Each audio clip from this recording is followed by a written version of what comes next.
සියලුම දෙනාට ආයුබෝවන්. උදා වුණු අලුත් අවුරුද්ද යහපත් වේවා, සුබ වේවා, නිදුක් නිරෝගී බව ඔබේ ජීවිතවලට වැඩි වැඩියෙන් ලැබේවා.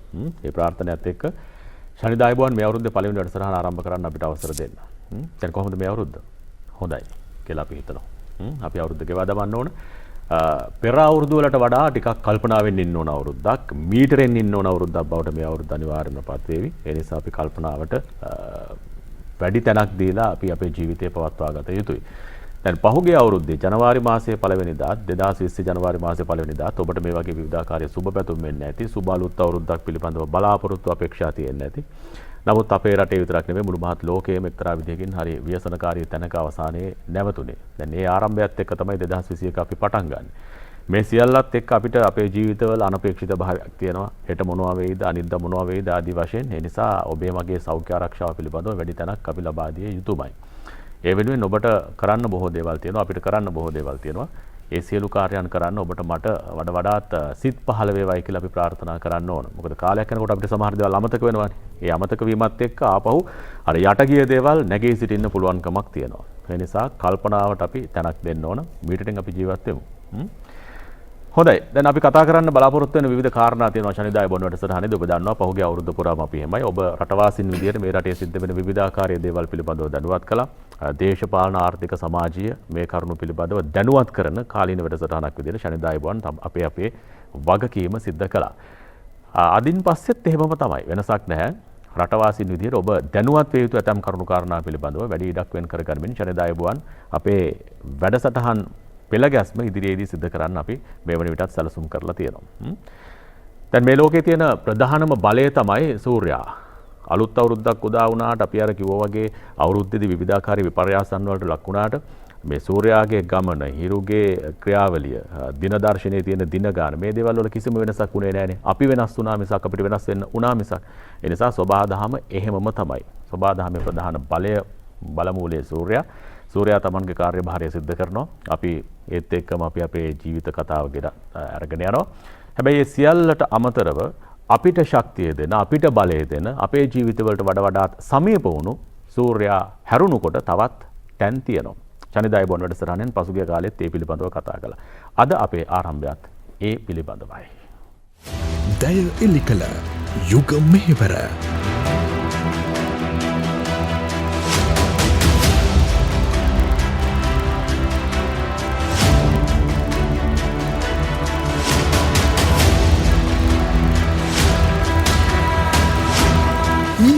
අද මෙන් හෙටත්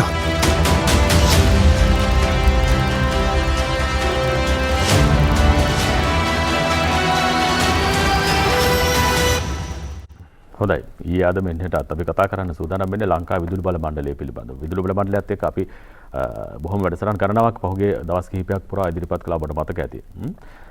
අපිට කරන්ට් එක තියෙනවා. ගෙදර සියලුම වැඩ කටයුතු අපි විදුලියට අද බාර දීලා තියෙනවා. නමුත් මේ විදුලිය කොයිතරම් ප්‍රබලද? ලංකා විදුලි බල මණ්ඩලයේ ක්‍රියාවලිය කොයිතරම් අපහසුද කියන දේවල් අපිට තේරෙන්නේ නැහැ.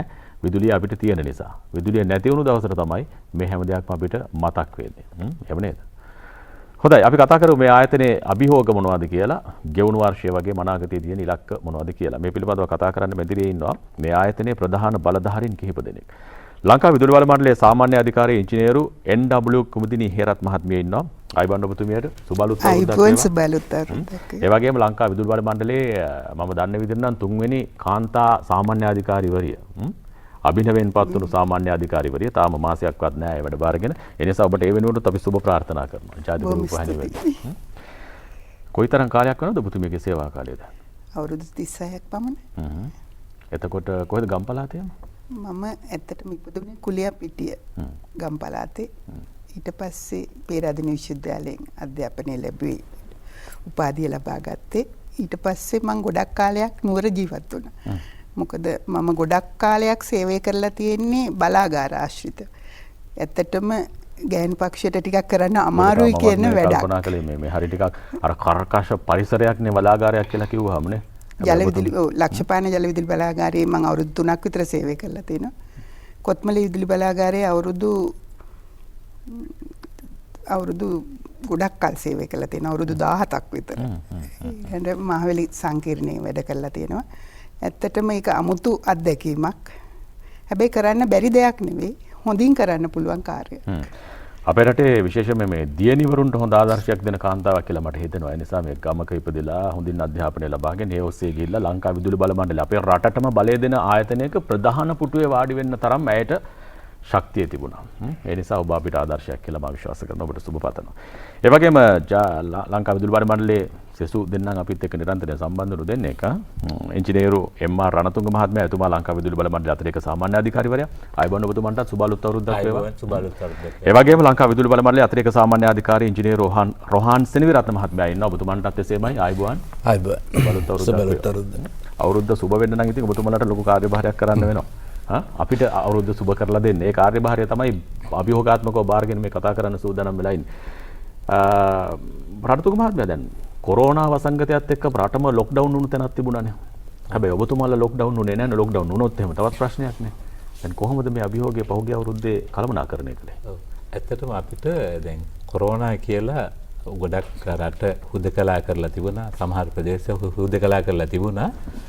ඉතින් අපි කල්පනා කරා හුදකලාව පිට තියලා වොන්නම් අපිට නිදාගෙන ඉන්න තිබුණා මාස 6ක් 8ක් සහ තව ඉස්සරහට මාස 2-3කුත්. අපිට කල්පනා කරලා බලපුවාම මේක මේ හොඳ අවස්ථාවක්. අනිත් අය හුදකලා වෙලා ඉන්න අතරතුර අපිට පේන්න පටන් ගත්තා මේ ක්‍රමය ආසේ අපේ වැඩ කටයුතු හොඳට කරගෙන යන්න පුළුවන් අවස්ථාවක්. උදාහරණයක් විදිහට අපි වැඩබිම් ගත්තොත් ඒ වගේම බලාගාර හැදෙන තැන් ගත්තොත් ඒව ඇත්තටම හුදකලා කරලා තමයි තිබුණේ. වෙන කාටවත් එන්න දෙන්නේ නැහැ. එතකොට අපි අර හුදකලා කරපු වැඩබිම් කියන තියෙන ටිකේ අභ්‍යන්තර වැඩ අපිට ආරක්ෂිත ක්‍රම භාවිතා කරලා අපිට ඒ ටික කරගෙන යන්න තමයි තිබුණේ. එතකොට ලොකුම ප්‍රශ්නේ ඉන්නේ මහජනයාත් එක්ක ගැවෙසෙන අවස්ථාවල මොකද කරන්නේ? ඒ වගේම පිටින් භාණ්ඩ ගේනකොට ප්‍රවාහනය කරනකොට. ඉතින් අපිට මතකයි මන්නාරම සුළං විදුලි බලාගාරයේ අර දැවන්ත අවරපෙති ගේන්නට අවසර දීලා තිබුණේ රාත්‍රී කාලේ පමණයි. මට ඒ කාලේ බොහොම හොඳ අවස්ථාවක් ලැබුණා දිවා කාලේ ගෙනල්ලා ඒ තියෙන වැඩ ටික ඉක්මන් කරගන්න. ඉතින් අපි බැලුවා ඒ වගේම අපි දැක්කා මහා මාර්ග අධිවේග මාර්ග උඩින් විදුලි රැහන් පද්ධති ඒ රැහන් පද්ධති මාර්ගයෙන් උඩින් අදින්න අවස්ථාවක් තිබුණා. වාහන ගමනාගමනේ අඩු වෙන අවස්ථාවේ මම මේක ප්‍රයෝජන ගත්තා අපේ වැඩ කටයුතු ඉක්මන් කරන්නට. ඉතින් අභියෝග මැද්දේ අඩු ප්‍රමාණයකින් වැඩ කරගන්නට හොඳ අවස්ථාවක් මේ අර කොවිඩ් අවස්ථාව අපිට චැලෙන්ජින් කියපුවාම අපි ඒකට කොහොමද against ගිහිල්ලා විරුද්ධව ගිහිල්ලා වැඩ කරගන්නේ කියන එකට නොඑක් දේවල් කල්පනා කරලා අපිට මම හිතන්නේ හොඳ ප්‍රගතියක් ලබා ගන්න පුළුවන් වුණා මේ මාස 6-7 ඇතුළත. අභිනව සාමාන්‍ය අධිකාරියතුමේ විදිහට කුමුදිනී හේරත් මහත්මිය දැන් ඔබට සතුටු වෙන්න පුළුවන්කමක් තියනවාද ගෙවිච්ච අවුරුද්දේ මේ තියෙන ප්‍රෝග්‍රස් එක ආයතනයේ අභිවෘද්ධිය දියුණුව පිළිබඳව සැලකීමේදී පුළුවන් දේ සතුටු වෙන්න පුළුවන් තැනක ඉන්නවද? ඔව් ඇත්තම මොකද අපිට පුළුවන්කම ලැබුණා අපි ගොඩක් කල් ඉඳලා බලාපොරොත්තු වුණ තඹපවණි සුළං විදුලි බලාගාරේ පටන් ගන්න. ඒක ඇත්තටම ලොකු ප්‍රෝග්‍රස් එකකින් ඒ කියන්නේ ඊටම හොඳ දියුණු ප්‍රෝග්‍රස් එකකින් කරගෙන යන්න පුළුවන්කම හම්බුණා.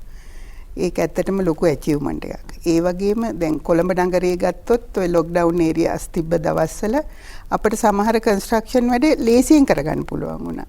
ඒ වගේ මොකද ඒ දවස්වල මිනිස්සු නැහැ. වනික මේ පාරෙන් පර්මිෂන් ගන්නත් ලේසි.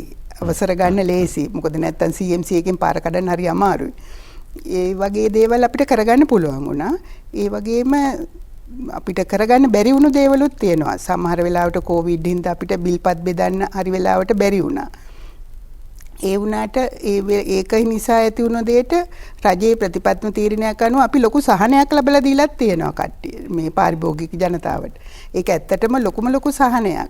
අපි ගත්තොත් මුදලින් ආසන්න වශයෙන් කෝටි 560ක් විතර සහනයක් අපි ලැබලා දීලා තියෙනවා අපේ පාරිභෝගික ජනතාවට. ඉතින් මේ වගේ වැඩ කරන්න මම මේ වෙලාවේදී තව ප්‍රෝග්‍රස් එක ගැන සතුටු වෙන ගමන්ම මේ ප්‍රෝග්‍රස් එකට මුල් වුණු අපේ කාර්ය මණ්ඩලය. ඇත්තටම COVID-19 කිව්වහම හැමෝම බයෙන් හිටියේ මුළු ලෝකෙම. ඒ වෙලාවේදී මේ වගේ කැප වෙලා අපේ ප්‍රොජෙක්ට්ස් අපේ එදිනෙදා කටයුතු විදුලි බල පද්ධතිය කාර්යක්ෂමව තියාගන්න. මොකද බ්‍රේක් ඩවුන්ස් වුණා නම් කොහොමද අපි ඒවට ඇටෙන්ඩ් වෙන්නේ? ඒ සෑම දෙයක්ම අපිට කරගන්න පුළුවන්කම තිබුණා. ඒ නිසා මම ඇත්තටම මේ වෙලාවේදී මගේ කාර්ය මණ්ඩලයට ඒ පිළිබඳව ස්තුතිවන්ත වෙන්න මේක අවස්ථාවක් කරගන්න. ඔවුන්ගේ සේවය ඇත්තම මම ඉතාම අගය කරනවා. ඇතැම් ආයතන තියෙනවා මේ ඒ ආයතන එක කොවිඩ් ආසාදිතයෙක් හම්බ වුණාම తాවකාලිකව ඒ ආයතන වහලා දානවා. ඊට පස්සේ සමහරවිට ඒ ආයතනයේ සේවාව දවස් ගාණක් යනකම් නොලැබෙන තැන් තිබුණා.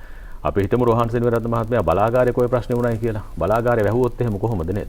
රටට මේ ප්‍රශ්නේ දැනෙනවා. ඒ නිසා එවැනි අවදානම් තාත්ත්වයන් මැදිහේ තමයි ඔබ මේ රාජකාරිය කළේ. කොහොමද සේවකයන්ගේ මානසිකත්වය මේ පවතින තත්ත්වයේ හැම වැඩ කරන්නේ? මම හිතන්නේ සේවකයන්ගේ මානසිකත්වය ඉතා උසස් මට්ටමක තියෙනවා කියලා. මොකද ප්‍රධාන වශයෙන්ම මේ මානසිකත්වය උසස් තත්ත්වයක් දක්වා ගෙනීම සඳහා අපි දැඩි කැපවීමකින් කටයුතු කරා. කියන්නේ අපි සේවකයාගේ පැත්තෙන් හැමතිස්සෙම බැලුවා. ඒගොල්ලන්ට දෙන්න ඕන සෞඛ්‍ය පහසුකම් මොනවද? ඒගොල්ලන්ට දෙන්න ඕන ආරක්ෂිත උපකරණ මොනවද? ඒකට ඒවා අවශ්‍ය ප්‍රමාණයට මිලදී අරගෙන ඒවා බෙදා හැරලා ඒගොල්ලන්ට ආරක්ෂාව දීලා ඊට අමතරව ඒගොල්ලන්ට ඒ රාජකාරියට එන්න ඕන පිළිවෙල සමහරව හැමදාම රාජකාරියට ආවේ නැහැ. ඒවට අවශ්‍ය විදියට රොස්ටර්ස් හදලා ඒ සියලු දේ අපි ලස්සනට කළමනාකරණය කරා. ඒ කළමනාකරණය කිරීම හරහා තමයි අපිට ඇත්තටම ওই COVID-19 උදුර තියෙන කාලේ ලංකාවටම පැය 24 පුරාම ඉතාම හොඳ ස්ථීරතාවයකින් යුතුව විදුලිය ලබා දෙන්න පුළුවන් ඒකින්ද තමයි. දැන් විශේෂයෙන් අපි නොරොච්චෝලේ බලාගාරය වගේ ගත්තොත් 900ක විතර වගේ සේවක පිරිසක් ඉද්දි ඒ COVID තිවිච්ච මාර්තු අප්‍රේලයේ මාසවල ඒ බලාගාරයේ කළමනාකරණය කරපු විදිය බැලුවාම ඉතාම විශිෂ්ටයි. කියන්නේ කිසිම ගැටලුවක් නැතුව කිසිම බිඳවැටීමක් නැතුව ඒ නොරොච්චෝලේ විදුලි බලාගාරයේ ඉතාම උසස් විදියට ඒ COVID දරුණුම තිවිච්ච කාල පරිච්ඡේදයේදී මේ පරිපාලනය වුණා. ඒකට හේතුව තමයි සැලසුම්. අපේ ඉංජිනේරු මහත්තුරු, එතකොට නියෝජ්‍ය සාමාන්‍ය අධිකාරී මහත්තුරු, ඒ බලාගාර කළමනාකරු ඒගොල්ලෝ ඉතාම හොඳ සැලැස්මක් ලෑස්ති කරගත්තා. ඇත්තටම සැලැස්ම කොවිඩ් එන්නත් කලින් ඉඳන්ම මේ සැලැස්මට සූදානම් වුණා. සූදානම් වෙලා ඒ සැලැස්ම ක්‍රියාත්මක කරපු එක තමයි අපි කරේ. ඒ සැලැස්ම අකුරටම ක්‍රියාත්මක කරපු නිසා ඇත්තටම අපේ බලාගාර සියල්ල ඉතාම හොඳින් කළමනාකරණය කරගන්න පුළුවන් වුණා ওই කොවිඩ් කාල පරිච්ඡේදයේ. අදටත් එහෙමයි. අපි ඉදිරියටත් ඒ විදිහටම ඉතාම හොඳට සෞඛ්‍ය සම්පන්නව ඒ බලාගාර කළමනාකරණය කිරීම තමයි බලාපොරොත්තු වෙන්නේ. ඒකට බලාගාර විතරකුත් නෙමෙයි. අපේ සම්ප්‍රේෂණ පද්ධතිය, බෙදා හැරීම් පද්ධතිය. ඒකට බෙදා හැරීම් පද්ධතියට සම්බන්ධ අපේ ඩිපෝ 230 ගාණක් තියෙනවා. ප්‍රාදේශීය ඉංජිනේරු කාර්ය 64ක් තියෙනවා. ඒකට ඒ හැම කාර්යාලයකටම ඒ සෞඛ්‍ය පුරුදු ඔක්කොම දීලා ඒ පහසුකම් යටතේ තාම ක්‍රමානුකූලව තමයි කටයුතු කරන්නේ. ඉතින් ඒ නිසා අපිට ඒ කොවිඩ් උවදුරෙන් විශාල ගැටලුවක් නොවිච්ච ආයතනයක්. ඒ කියන්නේ අපි 26000ක් සේවක මණ්ඩලයක් හිටියත් අපිට එහෙම කිසිම ගැටලුවක් නැතුව අපේ සියලු සම්ප්‍රේෂණය, බෙදා හැරීම, නිෂ්පාදනය සහ පාරිභෝගික සේවය ඔය සියලු දේ තාම හොඳින් කරන්න පුළුවන් වුණා මේ කාල පරිච්ඡේදය ඇතුළත. ඒ මොකද සැලැස්මක් ඇතුව වැඩ කරපු නිසා. හොඳ කළමනාකාරීත්වය. හොඳයි. දැන් සාමාන්‍යයෙන් ඕනෑම ආයතනයකට තියෙනවා අවසානයේදී ඉලක්කයක් මෙන්න මේ තැනට අපි යන්න ඕනේ කියලා. රණතුංග මහත්මයා දැන් ඔබතුමල්ලටත් තියෙනවා මේ නොනවතින ඉලක්කයක් තියෙන්නේ. මොකද මේ විදුලි පාරිභෝගික විදුලි ඉල්ලුම දවසින් දවස වැඩි වෙන නිසා. දැන් මේ ඉල්ලුම සපුරන්නට පුළුවන් වුණාද පහුගිය අවුරුද්දේ?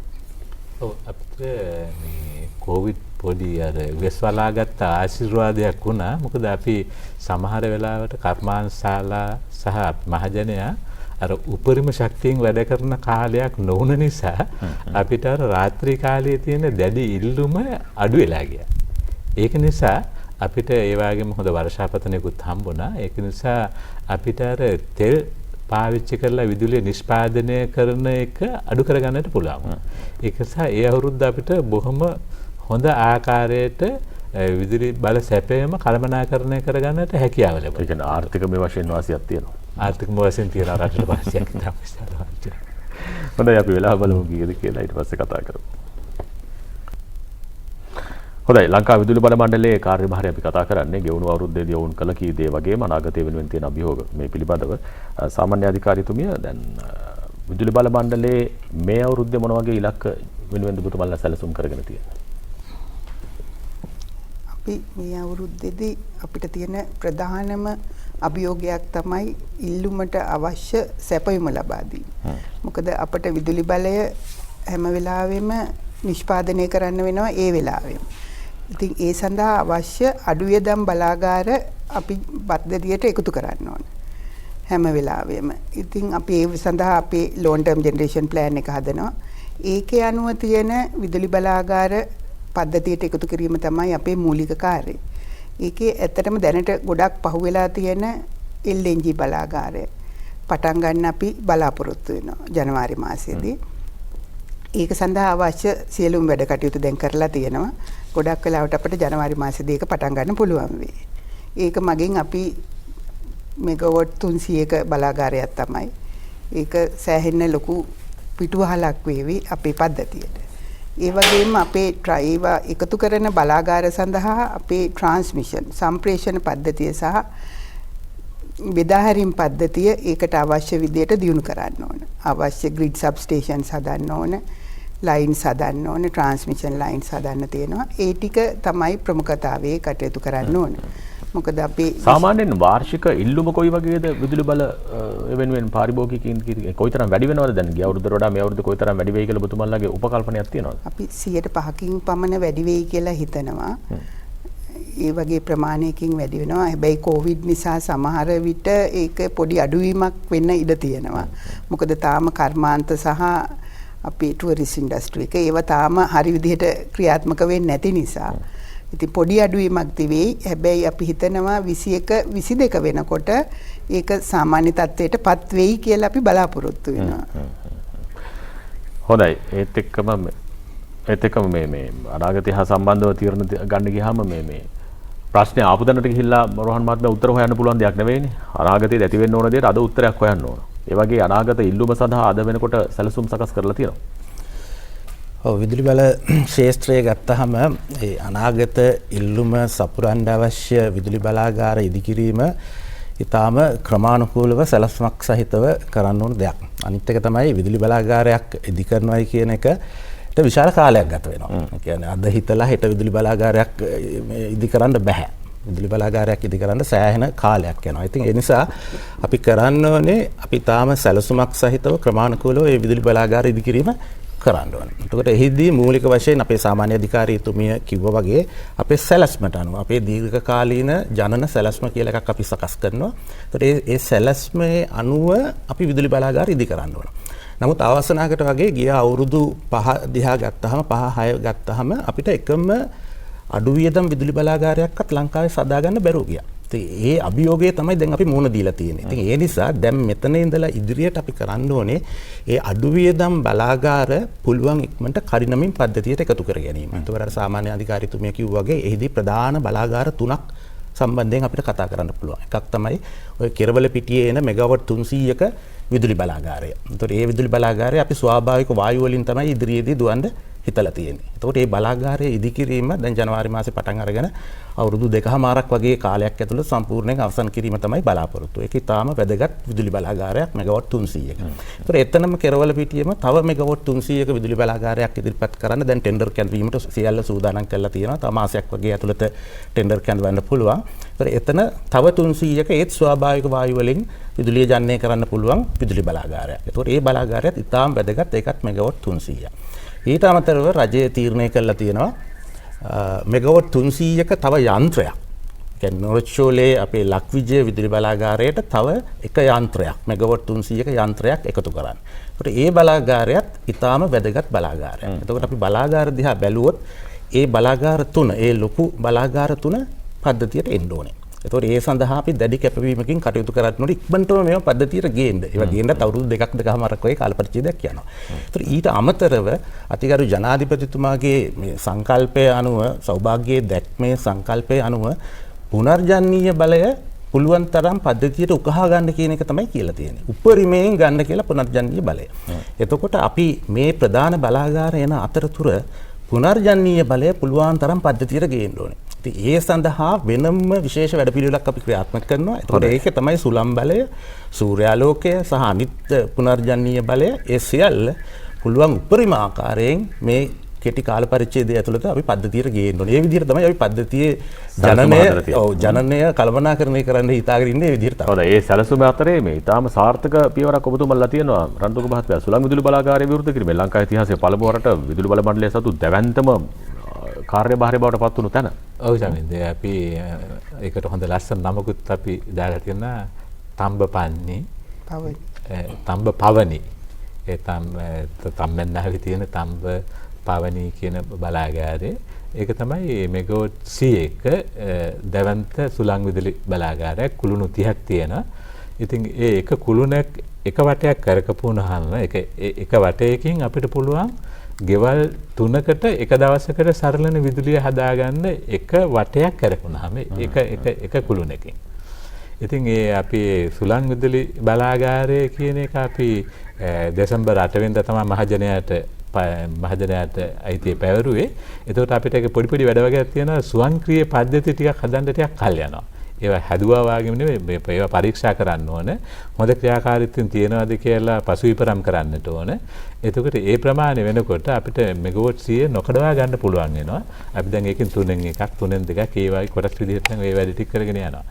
ඉතින් මේ අපි අර පුනර්ජනනීය ශක්තිය අපේ සාමාන්‍ය ස්ථිර පද්ධතියත් ඒක හරියට අපි අර තියෙනවා කියමනක් සිංහල කියමනක් තියෙන අර කොහොඹ ගහට කරවිල වැල ගියා වගේ කියලා කතාවක් තියෙනවා. මොකද කොහොඹ ගහත් තිත්තයි කරවිල වැලත් තිත්ත. මම මේ තිත්ත කතාව නෙවෙයි කියන්නේ.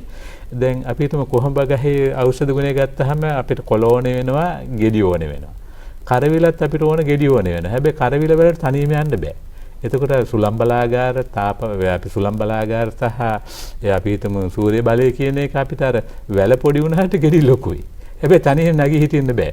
කොහොඹ ගහ වාගේ අර වාගේ රොහන් මහත්මයා කියපු අර LNG බලාගාර ඒ වාගේ ජල විදුලි බලාගාර ඒ මත තමයි ඒ ටික අපිට ඒ අර අස්වැන්න ලබා ගන්නට ඕන.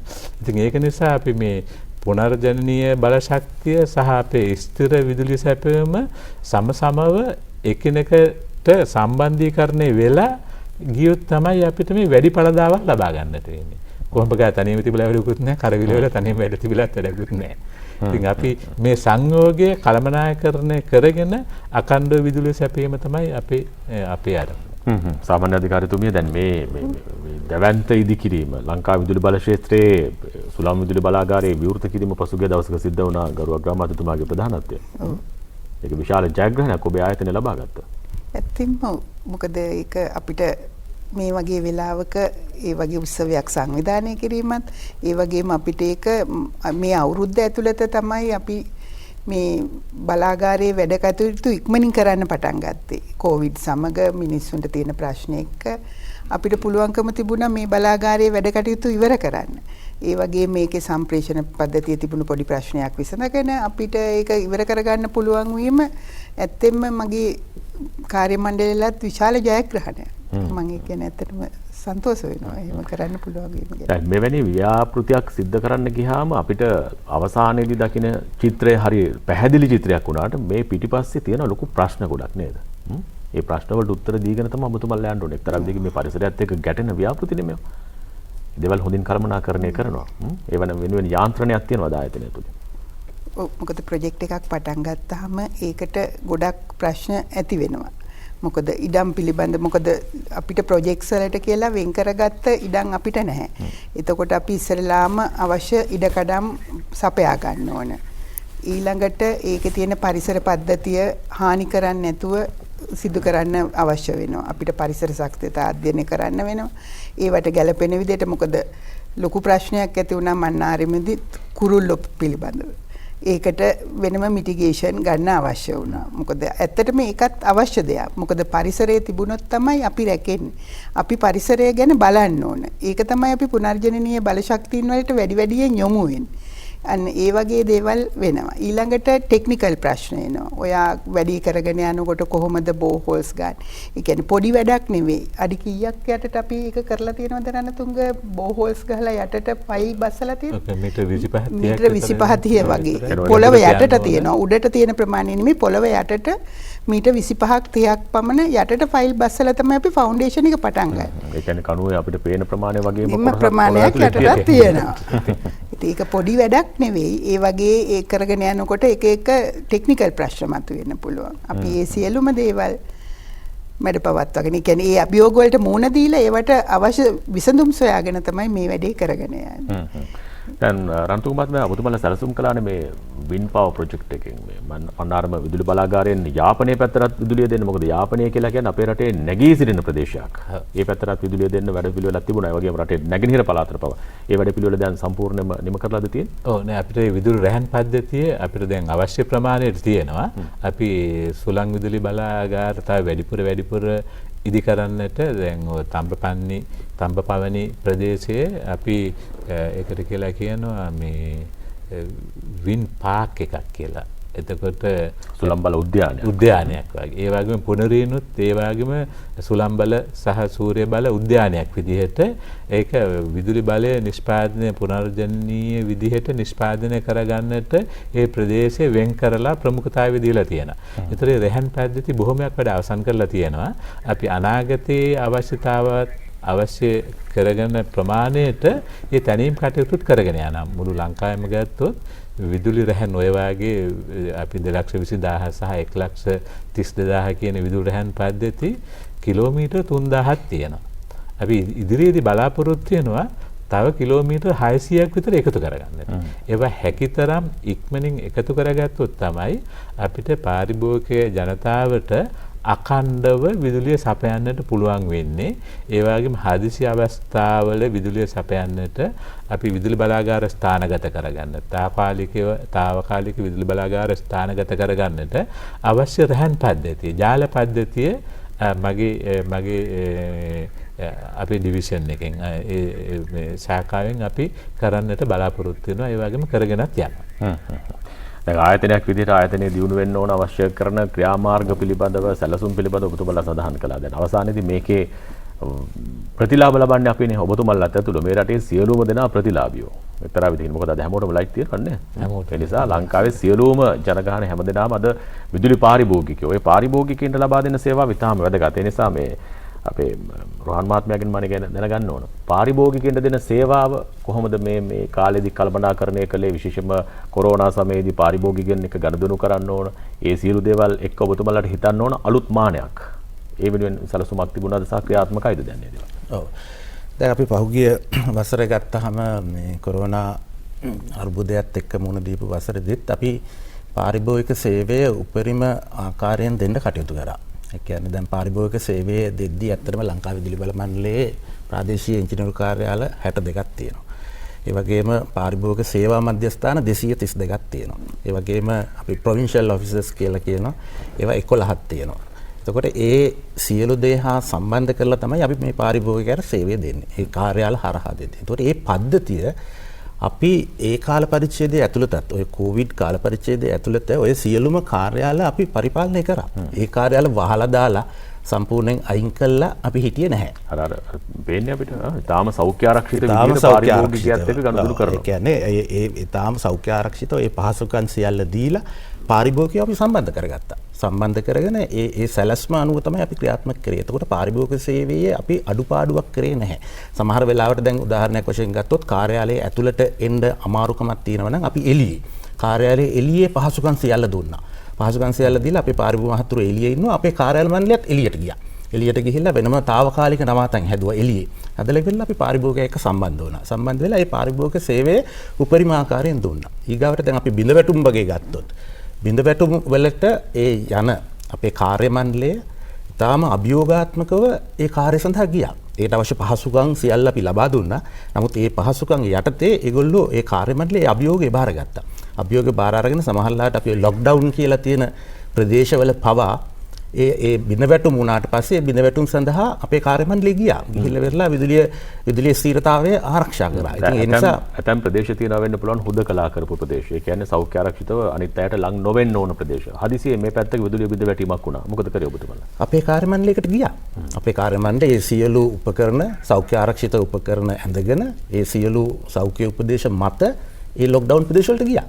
ගිහිල්ලා වෙරලා ඒ බිඳවැටුම් ආපහු සකස් කරනවා. සකස් කරලා ඒ අවශ්‍ය විදුලිය අපි ලබා දුන්නා. ඉතින් අපි ඇත්තටම අඩුපාඩුවක් හැටියට කරේ අර විදුලි බිල කියවීම අපි සමහර වෙලාවට මාස එකමාරක් දෙකක් වගේ කාල පරිච්ඡේදයක් විදුලි බිල කියවීම අපි පොඩ්ඩක් తాවකාලිකව නතර කරා. මොකද ඒක සම්බන්ධයෙන් ගැටලු පැන නැගිච්ච නිසා අර කියනවා වගේ වැඩ ඔය ඔබ දකින්නේ මේ විදිහට තමයි. ඒ කියන්නේ අවශ්‍ය ඒ උපකරණ ඒ සියල්ල ලබා දීලා ඒගොල්ලන්ට අවශ්‍ය පහසුකම් ලබා දීලා ඊට පස්සේ ඒ යටතේ තමයි ඒ අපේ කාර්ය මණ්ඩල අපේ පාරිභෝගිකයා ගෙවල් වලට ගිහිල්ලා ඒ විදුලිය සංස්කරණය කරේ. ඉතින් ඒ සඳහා ඇත්තටම අපි විශේෂයෙන් අගය කරන්න ඕන අපේ කාර්ය මණ්ඩලයේ දැඩි කැපවීමකින් ඒ අභියෝග වලට මුහුණ දීලා ඒ අවශ්‍ය ප්‍රදේශ කරා ගිහිල්ලා විදුලිය දෙන්නා. ඇත්තටම කියනවා නම් ඔය කොවිඩ් කාල පරිච්ඡේදය ඇතුළේ අපේ ස්ථිරතාවයේ විදුලියේ ස්ථිරතාවය තිබුණටත් වඩා වැඩි වුණා.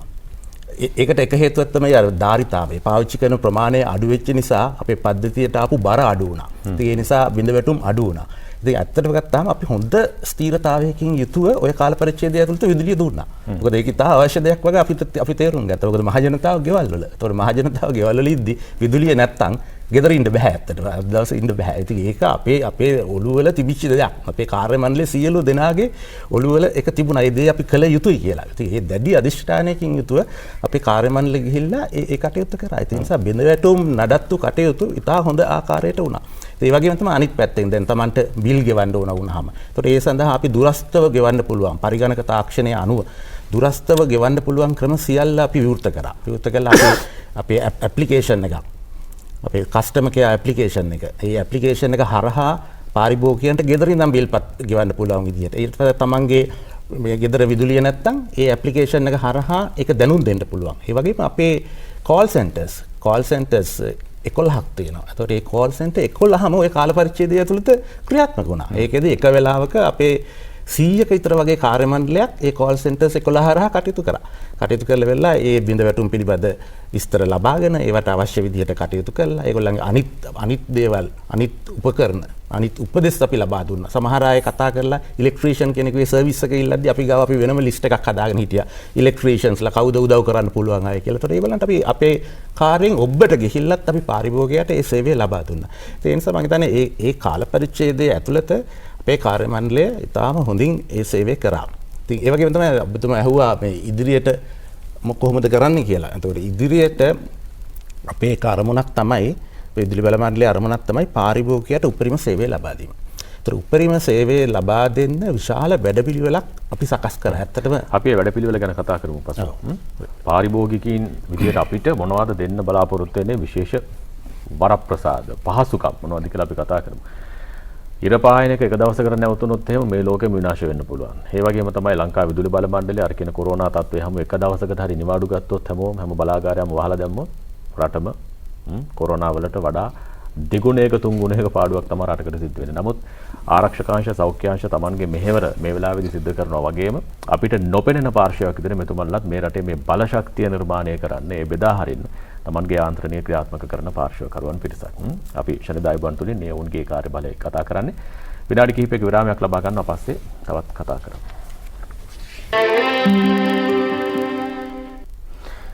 අපේ රටේ විදුලි බල ක්ෂේත්‍රයේ ඇතැම් ව්‍යාපෘති පිළිබඳව අපිට කාලයක් තිස්සේ කතා කරන්න සිදු වුණු ඉතිහාසයක් තියෙනවා රණතුංග මහත්මයා. සමහර ව්‍යාපෘති වල නමක් හඳුන්වා දෙනවා. ඒ නමත් එක්ක අපි කාලයක් කතා කරනවා. දැන් ඒ වගේ නමක්ද කියලා මට හිතෙනවා මේ බ්‍රෝඩ්ලන්ඩ් ව්‍යාපෘතිය. කාලයක ඉඳලා කතා කරනව නේද? බ්‍රෝඩ්ලන්ඩ් අපි මම හිතන්නේ දැන් අවුරුදු 8ක විතර කාලයක ඉඳන් කතා කරගෙන ඉන්න. මම හිතන්නේ එක ප්‍රශ්න නිසා ඒ වගේම අපි හිතමු අර ටෙන්ඩර් අවසාන තීරණය මොනවද කියන එක මුදල් ලබා ගන්නේ මොන ආකාරයෙන්ද කියන ඒ කතිකාවතයක් අවුරුදු 4ක් විතර ගිහිල්ලා තියෙනවා. ඊට පස්සේ පටන් ගත්තන් පස්සේ ඒක දිගටම අපි කරගෙන ගියා. මම හිතන්නේ එතන මෙගාවොට් 35ක් කියපුවාම ඒකක මිලියන 125ක් විතර අපිට නිෂ්පාදනය කරන්නට පුළුවන්. අපි දෛනික අවස්ථාවේ ඒකක මිලියන 40ක් විතර. දැන් සෑහෙන ප්‍රමාණයක් ඉදිකිරීම අවසන් වගේ. ඔව් ඒකේ 80ට වඩා වැඩි ප්‍රමාණයක් ඉදිකිරීම කටයුතු කරලා තියෙනවා. මම හිතන්නේ අපිට මේ වසර මැද වෙනකොට අපිට මෙම බලාගාරයත් මහජන අයිතියට පත් කරන්න පුළුවන් වේවි. විශාල වැඩ කටයුතු ප්‍රමාණයක් අවසන් කරලා තියෙනවා. දැන් අපි කරන්නේ අර පරීක්ෂා කිරීම සහ ඒක ස්ථිරවම අපිට ක්‍රියාත්මක කරගන්නට මේ ඒක හැකියාව තහවුරු කිරීම කොමිෂනින් කියලා කියන ඒ වැඩ කටයුතු තමයි අපි දැන් කරගෙන යන්නේ. ඒ චීන කණ්ඩායම අඛණ්ඩව කොවිඩ් කාලයේ සිට මේ දක්වා අඛණ්ඩව වැඩ කටයුතු කරගෙන ගියා. ඉතින් මට කියන්න මතකයි ඒ කාලේ අපි අර චීන ජාතිකයෙක් එහෙම දැක්කාම අපේ අය බය වෙලා හිටියේ. දැන් ඒක අනිත් පැත්තේ වෙලා තියෙන්නේ. ඒගොල්ලෝ අපේ අය දැක්කම බය ඒගොල්ලන්ට කොවිඩ් එකද කියලා. ඒ වැඩ කටයුතු ඇස්සේ අපි දැන් මේ තාම සාර්ථක විදිහට වැඩ කටයුතු නිම කරගෙන යනවා. මම හිතන්නේ අපිට රජයේ සහායත් නොකඩවා ලැබෙනවා. ඒ වගේම විදුලි බල අමාත්‍යාංශයේ ලේකම්වරයෙකුගේ ඒ වගේම අපේ සභාපතිතුමාගේ නොමද සහායක සහ අපේ ඇමතුමාගේ නොමද සහයෝගය නිසා අපිට මහා භාණ්ඩගාරිනුත් අපිට ලොකු සහයෝගයක් දක්වනවා. ඒ හැම කණ්ඩායම එකමතු වුණොත් අපිට එකමතු කරගෙන මේ වසර මැද වෙනකොට මේ බලාගාරය මහජන අයිතියට පත් කරන්නට පුළුවන් වෙයි කියලා මගේ දැඩි විශ්වාසයක් තියෙනවා. කැලණිකඟ ආශ්‍රිතව නිර්මාණය වෙන අවසාන බලාගාරය කියලා මට ඇහිලා තියෙනවා. ඇත්තද කතාව? ඔව් අපිට විශාල ඒ කියන්නේ අපි අර කුඩා ප්‍රමාණයේ ජල විදුලි බලාගාර තියෙනවා. ඒ වුණාට අපි මෙගාවට් 25 30 වගේ තියෙන විශාලම බලාගාරය මේ තමයි අවසාන ජල විදුලි බලාගාරයේ විදිහට අපිට කියන්න පුළුවන් වෙන්නේ. මොකද මීට වඩා වැඩි දායකතාවක් අපිට ලබා ගන්න හැකියාවක් නැහැ අපේ තියෙන භූ විෂමතා සහ ඒ ගුණ අනුව. ජල විදුලි බලාගාරයක් විදිහට දැන් වඩා ඵලදායී ව්‍යාපෘති පිළිබඳව ඔබතුමන්ලා සැලසුම් කරන අර කිව්වා වගේ පුනර්ජනනීය බලශක්ති ප්‍රභව පිළිබඳව හිතාගෙන යනවා. ඒ අතරේ ජල විදුලියට තියෙන තැන කොහොමද අද? ඔව් ඇත්තටම අපි ඉස්සර ගත්තොත් අපි ඈත අතීතයේ කියලා ගත්තොත් 100% පුනර්ජනනීය ජල විදුලියෙන් විතරයි තිබුණේ. මට මතකයි 1950 අපි ලක්ෂපාන බලාගාරයෙන් පටන් ගත්ත ජල විදුලි නිෂ්පාදනය 1990 විතර වෙනකම්ම ජල විදුලියෙන් තමයි මහවැලි සංකීර්ණය ආවන් පස්සේ ජල විදුලිය තමයි අපිට ප්‍රමුඛව අපිට විදුලි උත්පාදන ප්‍රභේද විදියට තිබුණේ. ඒ කාලේ අපි කිව්වා ඉන්දියාවට උනත් දෙන්න පුළුවන් කියලා. ඇත්තටම මේ කාලේ ඉන්දියාවට දෙන්න පුළුවන්කම තිබුණා. අපේ ඉල්ලීම එන්න වැඩි වෙන නිසා තමයි අපිට වෙනත් ප්‍රභව වලට යන්න පුළුවන්. යන්න අවශ්‍ය වුණේ. ඒක නිසා තමයි අපිට ෆොසිල් ෆුවල් ඉන්ධන ඒවා අපිට පාවිච්චි කරන්න ඕනේ. දැන් කාලේ හිටියට ඊට අමතරව මේ මෑත යුගයේ වෙනකොට මේ ගිය වසර සහ මේ වසර සහ ඉදිරි වසරවල පුනර්ජනනීය බලශක්තිය සූර්ය සහ සුළං සමග සංයෝජනයකින් යුතුව අපිට මේ ක්‍රියාදාම ඉස්සරහට යන්නට වෙනවා. අපි ඉස්සර ඉගෙන ගත්තේ අර ගඟක් ගලනවා වගේ ඉහළ සිට පහළට තමයි. ඉහළින් විදුලිය ගලාගෙන එනකොට පහළට ඇවිල්ලා පාරිභෝගිකයාලට එනකන් එනවා. දැන් ඒක අනිත් පැත්ත වෙලා තියෙන. පාරිභෝගිකයන්ටත් විදුලිය හදන්න පුළුවන්, වනිතයටත් විදුලිය හදන්න පුළුවන්. එතකොට අපිට ආරක්ෂාව කළමනාකරණය කරන්නට වෙනවා. නොඑක් දේවල් අර අපේ සම්මත ක්‍රමයෙන් බැහැරව අපිට වැඩ කටයුතු කරන්නට වෙනවා ආරක්ෂාව සහිතව. ඉතින් ඒකට පොඩ්ඩක් චැලෙන්ජින් කියලා තියෙන අපේ අභියෝගාත්මක එකක්. ආරක්ෂාව සපයන්නත් ඕන, අඛණ්ඩ විදුලිය සපයන්නත් ඕන, සංකලන ගොඩකින් විදුලිය දෙන්නත් ඕන, ලාභයට දෙන්නත් ඕන. ප්‍රශ්න ගොඩක් එකවර විසඳන්න වෙලා තියෙනවා. හොඳයි, මේ විසඳන ප්‍රශ්න අතර දැන් සුළං බලයෙන් විදුලිය නිෂ්පාදනය කිරීම ආරම්භ කළා වගේ සාමාන්‍ය අධිකාරීතුමිය සූර්ය බලශක්තියත් අපේ රටේ පරිභෝජනය කරනවා හරි අඩුයි නෙමෙයි විදුලිය නිෂ්පාදනය සඳහා. හැබැයි විදුලි බල මණ්ඩලය දැන් අලුත් වැඩකට අත ගහලා තියෙනවා මං හිතන්නේ. ඇත්තටම සූර්ය බලය අපි විදුලි බල ජනනයට යොදාගෙන තියෙනවා. දැනට සෑහෙන ප්‍රමාණයක් අපි ඉස්සර වෙලා සූර්ය බල සංග්‍රාමය කියලා හඳුන්වා දීලා රූප්ටොප් සෝලා තමන්ගේ ගෙවල් වල සූර්ය බලය නිෂ්පාදනය කර ගැනීමට ඉඩ සලසලා දීලා තියෙනවා. ඒ ක්‍රමයට පස්සේ අපි දැන් ඊට වඩා තවත් වැඩි දුයනු කරලා අපි සූර්ය බල පාක් විදිහට වින් පාක් වගේම ලොකු සූර්ය බලාගාර සූර්ය බලයෙන් ක්‍රියා කරන විදුලි බලාගාරයක් වගේ වැඩ කරන්න පුළුවන් විදිහට හදලා තියෙනවා. අපි ඒවට සෝලා පාක් කියලා කියනවා. සෝලා උද්‍යාන. ඒ වගේ ඒවා ගොඩක් අපි දැන් අඳුනලා දීලා තියෙනවා. අපි ටෙන්ඩර් කරලා තියෙනවා ගොඩක්. ඒකවා වැඩ කරගෙන යන්නේවත් තියෙනවා. අපි දැනට එකතු කරගෙන තියෙනවා සෑහෙන ප්‍රමාණයක්. තව ඉස්සරහටත් අපි ගොඩක් සූර්ය විදුලි බලාගාර එකතු කරන්න බලාපොරොත්තු වෙලා තියෙනවා. අපි සැලසුම් කරලා තියෙනවා. හැබැයි සූර්ය විදුලි බලාගාර නැත්නම් මේ පුනර්ජනනීය විදුලි බලාගාර අපේ පද්ධතියට එකතු කරගන්න එක අපිට චැලෙන්ජ් එකක්. මොකද ඒවා හැම වෙලාවෙම තියෙන්නේ. දැන් වලාකුලක් ආවොත් සූර්ය විදුලි බලාගාරයකින් වෙන නිෂ්පාදනය අඩු වෙනවා. එතකොට මේ චැලෙන්ජ් එක කොහොමද ගන්නෙ කියන එක අපි වෙනම අධ්‍යයනය කරන්න ඕන. අධ්‍යයනය කරලා කොහොමද මේකට අපේ පද්ධතිය සැලසුම් කරන්නේ කියන එක සැලසුමක් අනුව කරගන්න වෙනවා. ඒ සඳහා අපි දැනට ස්ටඩීස් කරගෙන යනවා. මොකද අපි සූර්ය බලාගාර වලින් නිෂ්පාදනය කරනකොට ඒකෙන් එන එක හම්බුනේ නැත්නම් අපි ඒ වෙලාවෙම තව පද්ධතියට එකතු කරන්න ඕන විදුලි බල ශක්තියක් කොහේ හරි තැනක අපිට තියෙන්න ඕන. වෙන විදුලි බලාගාරයකින් හයිඩ්‍රෝ පවර් ස්ටේෂන් එකකින් හරි තව ගෑස් ටර්බයින් එකකින් හරි ඉක්මනින් ලෝඩ් කරන්න ඕන. මොකද අපිට මේක ඔයා වලාකුළ බහැලා යනකම් ඉන්නවා කියලා ඉන්න බෑ. දැන් වලාකුළ ගියාම අපිට ආයෙ එනවනේ කියන්න බෑනේ. මොකද සිස්ටම් එක මේන්ටේන් වෙන්න ඕනේ. අනිවාර්යෙන් එතනින් අඩු වෙන ප්‍රමාණය තව කොහෙන් හරි හොයන්නලා දෙන්න ඕන. ඒ හින්දා ඒක වෙනමම ස්ටඩි කරන්න ඕන. අනික එතනින් අපි ගොඩක් වෙලාවට කිව්වා වගේ දැන් කන්සියුමර්ස්ලා අනිත් එන්ඩ් එකේ නිෂ්පාදනය කරන විදුලි බලය කොහොමද ඒ හින්දා අපේ පද්ධතියේ පවතින වෝල්ටේජ් එක වෝල්ටීයතාවය මේන්ටේන් කරගන්න. ඒ වගේ තාක්ෂණික ප්‍රශ්න ගොඩක් ප්‍රමාණයක් තියෙනවා. හැබැයි ඒවා විසඳන්න බැරි ඒවා නෙවෙයි. ඒක චැලෙන්ජ් එකක් විතරයි. ඒක අපිට තියෙන අභියෝගයක් විතරයි.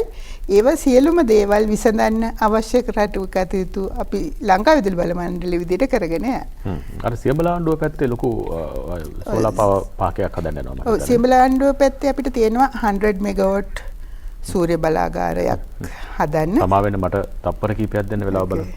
වෙලාව තුනේ 9යි කාලයි අපි කතා කළේ සියඹල ආණ්ඩුව ගැන. සියඹල ආණ්ඩුවේ අපිට තියෙන්නේ සූර්ය විදුලි බලාගාරය මෙගාවොට් 100ක එකක්. ඒක අපිට දැනට කරන්න ඕන වැඩ කටයුතු කරගෙන යනවා. ඒකත් එක්කම අපට අවශ්‍ය වෙනවා මේ මෙගාවොට් 100ක් වුණාම ඒක කොහොමද අපේ පද්ධතියට කනෙක්ට් කරගන්නේ කියලා. ඒතර සියඹල ආණ්ඩුවේ ඉඳලා අම්පාරට ගේන්න ඕන ට්‍රාන්ස්මිෂන් ලයින් එකක් අපි කරන්න ඕන.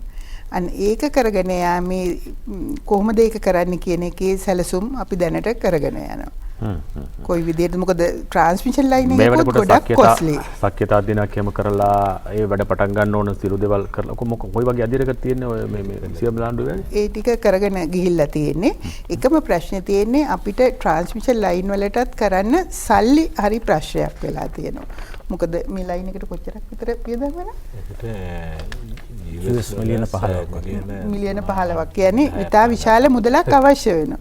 ඉතින් ඒ වගේ මුදලක් කොහොමද හොයාගන්නේ කියන එක සමහර වෙලාවට ඒ සප්ලයර්ටම මේ ලයින් එක කරලා දෙන්න හරි මොනවා හරි විදිහකින් අපිට කරගන්න වෙනවා. ඒ මුදල් සොයා ගැනීමේ ට්‍රාන්ස්මිෂන් නෙට්වර්ක් එක කරන්න ගොඩක් සල්ලි ඕන. ඒ මුදල් සොයා ගැනීමේ විශාල අභියෝගයක් අපි වෙත තියෙනවා. අපි අර ගෙදර කාමරයක ස්විච් එක දානකොට ලයිට් එක පත් වෙනවා වගේ ලේසි වැඩක් නෙවෙයි නේද? මේ රුපියල් 100,000 ගණන් වලින් නෙවෙයි ඔබතුමාලට කතා කරන්න වෙලා තියෙන්නේ මිලියන් ගණන්. බිලියන ගණන් වලින් ඇත්තටම කිව්වොත්. මිලියන වලින් කතා කරන්නේ නැහැ අපි. බිලියන් නෙමෙයි බිලියන් වලින් තමයි අවශ්‍ය වෙන්නේ මුදල්. මොකද ගොඩක් ගණන් කියන්නේ ගොඩක් ලොකු වියදමක් දරන්න වෙනවා. ඉක්විප්මන්ට්ස් වලට ලොකු ඉන්වෙස්ට්මන්ට් එකක් තියෙනවා අපිට. ඒ ආයෝජනය කරන්න ඇත්තටම ටිකක් අසීරු තත්ත්වයක තමයි තියෙන්නේ.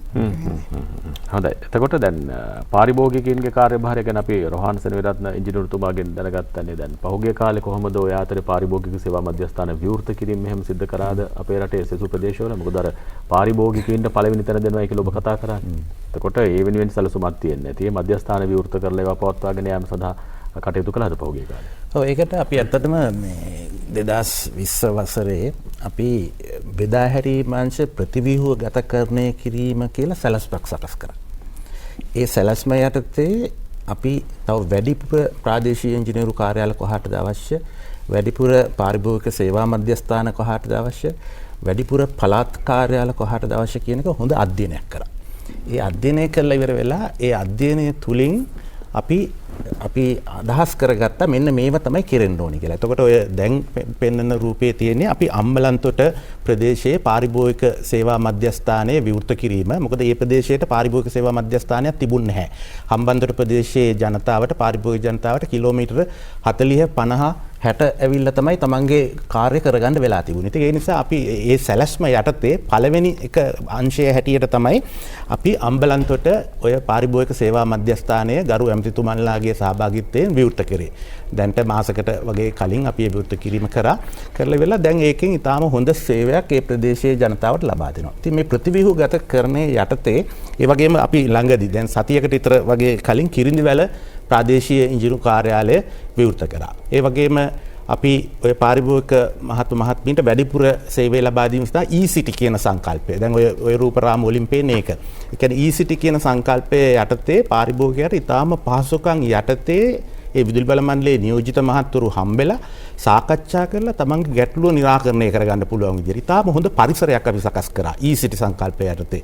එතකොට ඒ තුලින් ඉතාම හොඳට ඒ පාරිභෝගිකයට අපිට සේවය ලබා දෙන්න පුළුවන් වුණා. ඒ වගේම ළඟදී අපි කිරිඳිවැල ප්‍රාදේශීය ඉංජිනේරු කාර්යාලය විවෘත කරා. ඒ තුලිනුත් අපි මේ ප්‍රදේශයේ ජනතාවට උපරිම සේවය අපේ පාරිභෝගික ජනතාවට උපරිම සේවය ලබා දීම තමයි අපි කරේ. ඒ වගේම ගලේවල ප්‍රදේශයේ අපි තව පාරිභෝගික සේවා මධ්‍යස්ථානයක් ළඟදී අපි විවෘත කරා. ඉතින් ඒ අනාදී වශයෙන් අපි අර සැලැස්ම ඒ කියන්නේ බෙදා හැරීම් අංශ ප්‍රතිව්‍යුහගතකරණය කිරීමේ සැලැස්ම ඉතාම හොඳින් ක්‍රියාත්මක වෙනවා. ඒක යටතේ අපි 21 22 23 වසරවල කරන්නේ මොනවද කියන එක අපි තීරණය කරලා ඉවරයි. ඒ සඳහා අනුමැතිය ලැබිලත් ඉවරයි. ඒ යටතේ අපි පළාත් කාර්යාල 5ක් අලුතෙන් කරන්න බලාපොරොත්තු වෙනවා ඉදිරි වසර 3 ඇතුළත. ප්‍රාදේශීය එන්ජිනියරිං කාර්යාල 15ක් අලුතෙන් අරින්න බලාපොරොත්තු වෙනවා. ඒ වගේම පාරිභෝගික සේවා මධ්‍යස්ථාන 40ක් අලුතෙන් ආරම්භ කරන්න බලාපොරොත්තු වෙනවා. ඉතින් ඒක ලොකු සැලැස්මක්. ඒ සැලැස්ම අපි 21 22 23 සමහරට 24 දක්වාත් යවෙන්න පුළුවන්. ඊට වෙලා ඒ කාල පරිච්ඡේදය ඇතුළත අපි මේ කටයුත්ත කරන්න තමයි බලාපොරොත්තු වෙන්නේ. ඒ සඳහා සියලු වැඩපිළිවෙළ දැන් සාර්ථකව යනවා. ඒ වගේම දැන් උදාහරණයක් වශයෙන් කිව්වොත් මේ දකුණු පළාත විශාල පළාතක් විදිහට තමයි විදුලි බල පද්ධතිය තිබුණේ.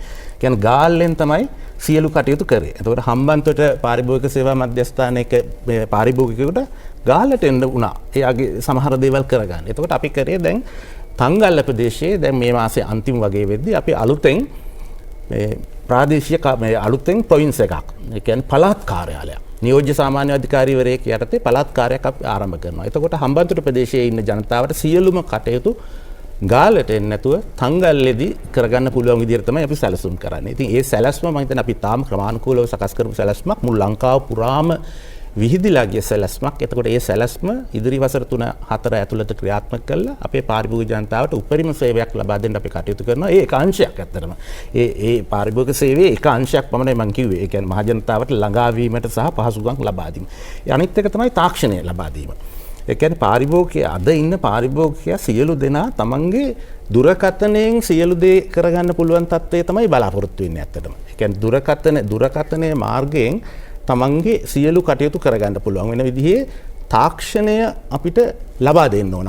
අපි පාරිභෝගිකයට ඒ තාක්ෂණය ලබා දෙන්න ඕන. ඉතින් ඒ සඳහා අපි පරිගණක පද්ධති වැඩිපුර අපේ විදුලි බල මණ්ඩලය සඳහා ගේන්න ඕන. ඒතකොට ඒ සඳහා දැනටමත් අපේ තියෙන CBK ඇප්ලිකේෂන් එක යටතේ අපි ගොඩාක් පහසුකම් පාරිභෝගිකයට ලබා දීලා තියෙනවා. ඒ කියන්නේ පාරිභෝගිකයට තමන්ගේ විදුලි බිල් වැටුම් ලබා දීමට, බිල්පත් ගෙවීමට, අනිකුත් අවශ්‍යතා දැනුම් දීමට ඒ සියලු කටයුතු දැන් ඉතාම හොඳින් අපි කරගෙන යනවා. නමුත් අපි ඒක තව විශාල වශයෙන් වැඩි දියුණු කරන්න බලාපොරොත්තු වෙනවා. අපේ විශේෂ ව්‍යාපෘතියක් තියෙනවා Enterprise Resource Planning Project කියලා වෙලා. ඒ කියන්නේ ව්‍යාපාර සම්පත් කළමනාකරණය කියලා. ඒක යටතේ මුළු විදුලි බල මණ්ඩලයේම පරිගණකගත කරනවා. පරිගණකගත කරලා එක ජාලයකට සම්බන්ධ කරනවා. අපේ ජනනය, සම්ප්‍රේෂණය, බෙදා හැරීම, පාරිභෝගිකයා සියලු දෙනා එක ජාලයකට එනවා. එක ජාලයකට ආවට පස්සේ ඒ දත්ත එක තැනක තමයි ඉතුරු වෙන්නේ. එතකොට හැමෝටම හරි දත්ත අවශ්‍ය විදිහට සංකලනය කරලා තමන්ගේ තීරණ ලබා ගන්න පුළුවන්. එතකොට පාරිභෝගිකයට පුළුවන් කෙලීම ඒ පද්ධතියට සම්බන්ධ වෙන්න පුළුවන්. සම්බන්ධ වෙලා ඉවරලා තමන්ගේ ඇප්ලිකේෂන් එක අප්ලෝඩ් කිරීම, තමන්ගේ රික්වෙස්ට් ඒ සියලු දේ ඒ යටතේ කරන්න පුළුවන්. ඉතින් ඒ ව්‍යාපෘතිය දැන් අවසාන ඒ කොන්ත්‍රාත් සමාගම් තෝරා ගැනීම අවසාන අදියට පැමිණලා තියෙනවා. එතකොට මේ වසර ඇතුළත අපි ඒක අරගෙන අවුරුදු 2ක් වගේ කාල පරිච්ඡේදයක් ඇතුළත ඒ ව්‍යාපෘතිය අවසන් කරන්න අපි බලාපොරොත්තු වෙනවා. එතකොට ඒක කරාම මුළු විදුලි බල මණ්ඩලයම විශේෂ උඩකට එනවා. ඒ වගේම ඒ තුලින් අපේ කාර්ය මණ්ඩලයට තමන්ගේ කටයුතු ඉතාම කාර්යක්ෂමව කරගන්න පුළුවන් වෙනවා. එතකොට ඇත්තට මේ වගේ උවදුරු කොරෝනා උවදුරු වුණත් එතකොට අපිට ලොකු ගැටලුවක් වෙන්නේ නැහැ. මොකද ගෙදර ඉඳගෙන වුණත් ඒ කටයුතු කරන්න පුළුවන් වෙනවා. මොකද පරිගණකගත කරනවා අපි මුළු විදුලි බල මණ්ඩලයම එකක් හැටියට.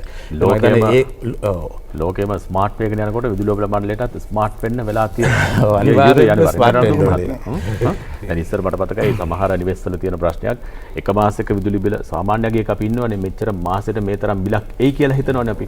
යම් විදිහකින් එක මාසයක බිල වැඩි වුණොත් එහෙම හරි ප්‍රශ්නයක්. විදුලි බල මණ්ඩලයේ ආයතනයකට ගිහිල්ලා අහන්න ඕනේ ඇයි මේ බිල වැඩි වුණේ ආදි වශයෙන් ප්‍රශ්න.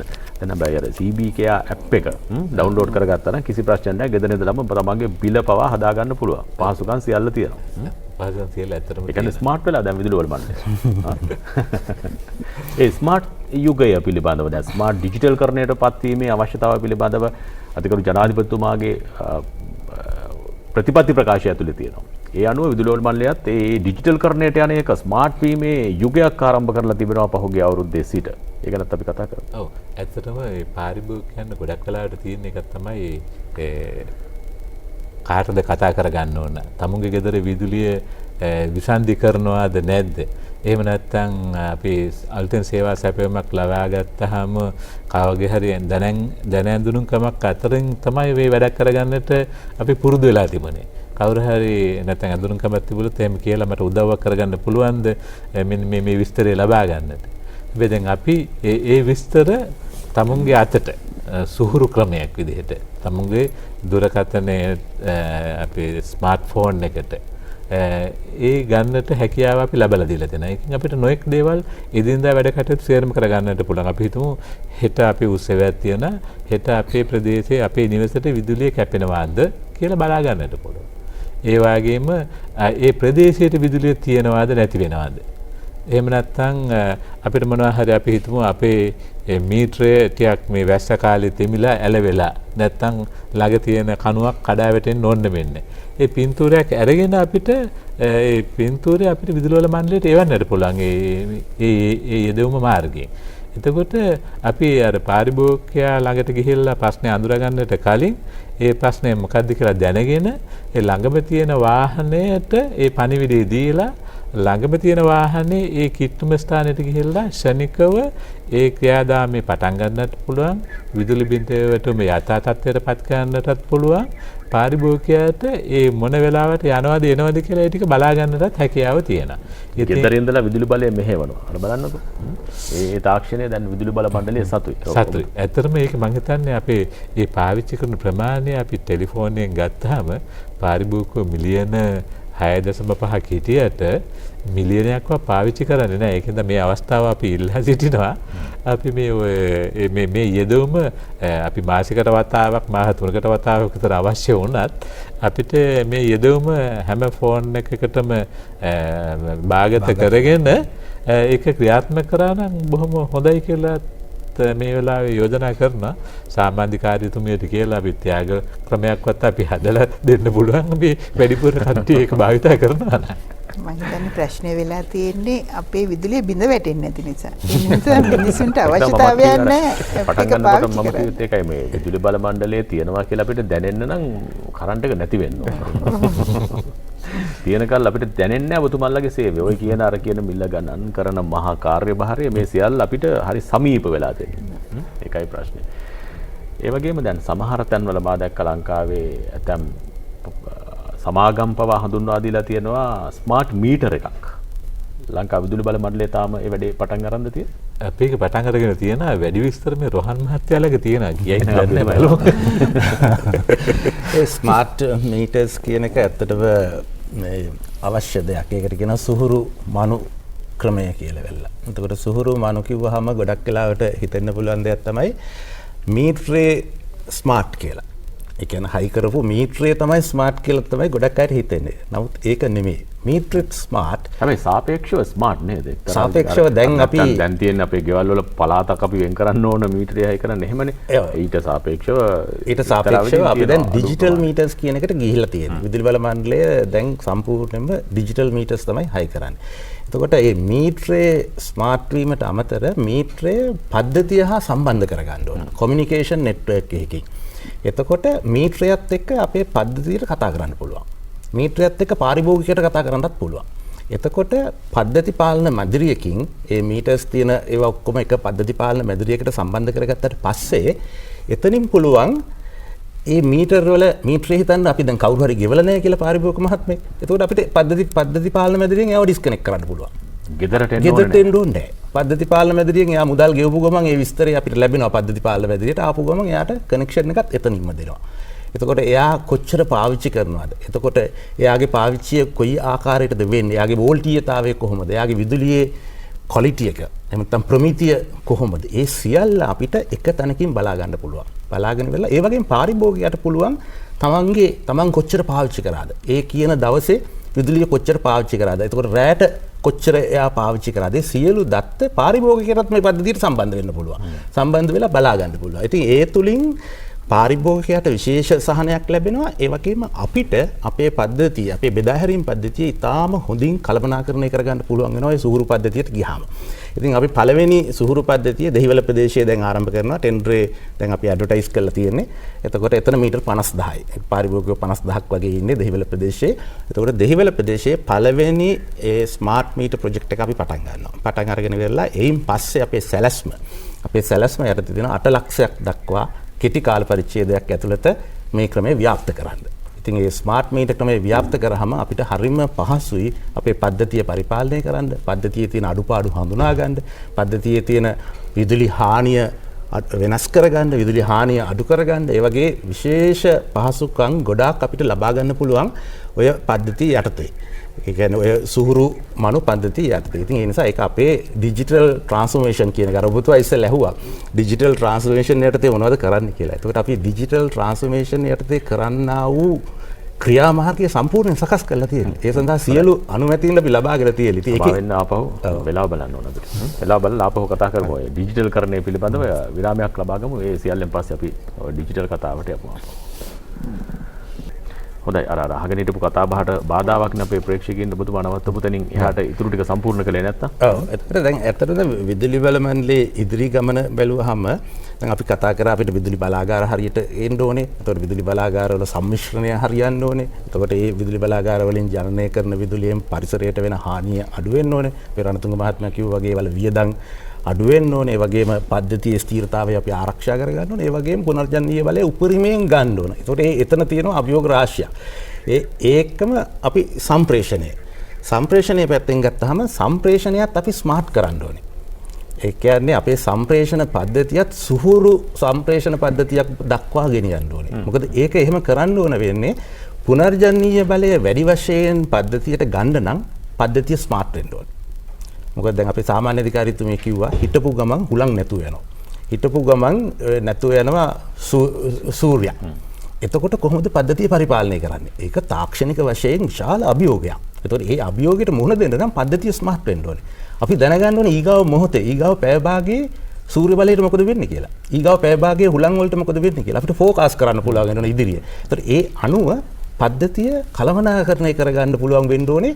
ඒ උපරිම වශයෙන් පුනර්ජනනීය බලය ගන්න. ඉතින් ඒකට අපි අනිවාර්යයෙන්ම අපේ පද්ධතිය සුහුරු පද්ධතියක් කරන්න ඕන. ඉතින් ඒ සඳහා අපි සැලසුම් සියල්ල සකස් කරලා තියෙනවා කොහොමද අපේ සම්ප්‍රේෂණ පද්ධතිය ඔය විදිහට ස්මාර්ට් ග්‍රිඩ් එක දක්වා ගෙනියන්නේ. ඒක ඊගාවට බෙදා හැරීම් පද්ධතිය. ඒ සියල්ල ස්මාර්ට් බෙදා හැරීම් පද්ධතියත් අපි ඒ තත්ත්වෙටම ගෙනියන්න ඕන. දැන් බෙදා හැරීම් පද්ධතියේ උදාහරණයක් වශයෙන් ගත්තොත් මේ වෙද්දී අපේ බෙදා හැරීම් පද්ධතිය වලින් කොළඹ නගරයේ ඇරෙන්න අනිත් ප්‍රදේශ අපිට එක මධ්‍යස්ථානයකින් ඒක පරිපාලනය කරන්න බෑ.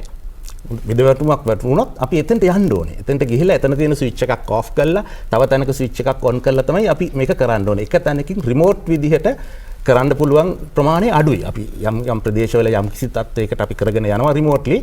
නමුත් ඒක මදි. ඉතින් ඒ නිසා අපි ඉදිරියේදී බලාපොරොත්තු වෙන්නේ අර පද්ධති පාලන මැදිරි කියන සංකල්පය බෙදා හැරීම් අංශයට ගේන්න.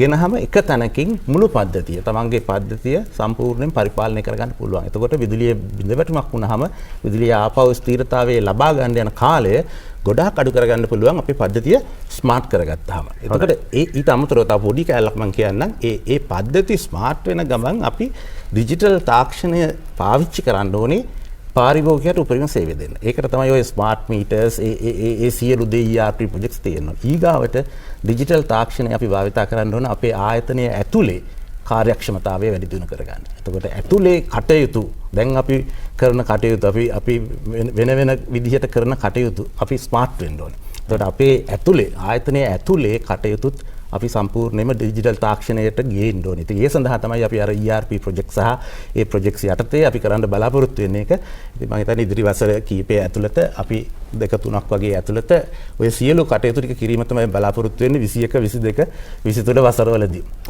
හොඳයි අපි ඉස්සර නම් මේ ස්මාර්ට් කියන දේ කතා කළේ මේ ශරීරයක් දිහා බලලා නේද? ස්මාර්ට් කියන වචනේ භාවිත කළා. නමුත් අද ස්මාර්ට් කියන දේෙන් එහාට ගොඩාක් ලොකු ගමනක් ගිහිල්ලා ඒ නිසා අපේ මේ ඇඟිලි තුඩු වලින් ලෝකේ හසුරවන කාලෙක ලංකා විදුලි බල මණ්ඩලයත් අර කියන සියලුම ක්‍රමවේදයන් පාරිභෝගිකින් විදිහට අපාතට අරගෙන එන්නේ මේ ඇඟිලි තුඩු වලින් හසුරවන තැන දක්වා. ඒ නිසා අපි කැමති වුණා හෝ අකමැති වුණා හෝ ස්මාර්ට් එක ජීවත් වෙන්න සිද්ධ වෙනවා ලංකා විදුලි බල මණ්ඩලයේ මේ ක්‍රියාවලිය අපිට ප්‍රයෝජනවත් විදිහට භාවිත කරන්න අවශ්‍ය නම්. විනාඩි 2-3ක විරාමයක් ගමු. පස්සේ ආපහු කතා කරමු.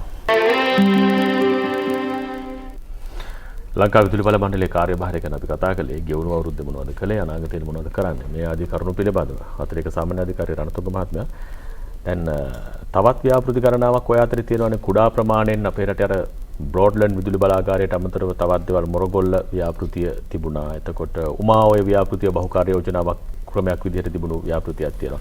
ඒත් එක්කම උතුරු පළාතේ විදුලිය ලබා දීමේ තවත් ව්‍යාපෘතියක් පිළිබඳව කතා කරපු තැන් තිබුණා මේ සුළං විදුලි බලාගාරයක් හා සම්බන්ධ. මෙවැනි ව්‍යාපෘතිවල මොකද්ද තත්ත්වය අද වෙනකොට?